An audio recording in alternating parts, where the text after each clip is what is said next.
Hey friends, welcome back to the channel. I have a Maytag refrigerator here, and this one has a water filter in an interesting location. Today, I'll show you where it is, and I'll show you how to change out that water filter. All right, so Maytag has kind of updated the refrigerators, and a lot of the different settings are a little bit different now, and the locations, typically a water filter might be up here, upper corner, something like that. Nope, not on this one here. This one's actually all the way down here at the bottom. I still have this blue tape on it, but what you do is you pull right here, and that is your water filter for both the drinking water and the ice, and you just pull it straight out.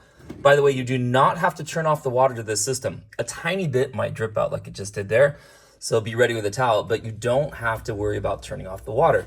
Once you get your new filter, and you can buy these, you know, Home Depot, stores like that, Lowe's, or if you'd like to, I'll even put these in a link down in the description down below. And this is something you'll want to change out about every 6 months or so.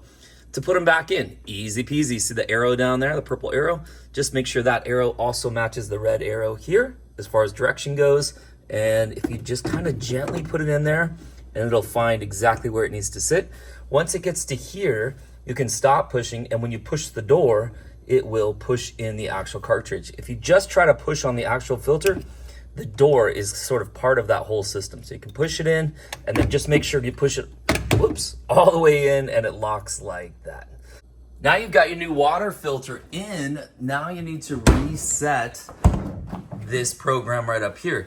So let's let the refrigerator know that we put in a new filter.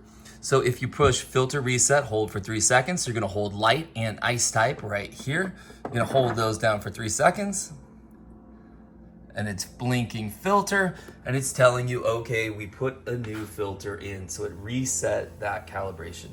All right, my friends, I hope today's video helped you out. If it did, give it a thumbs up, subscribe to the channel. I'm gonna make a whole series of videos on this Maytag refrigerator, so you can look under the playlist if you're interested under Maytag refrigerator.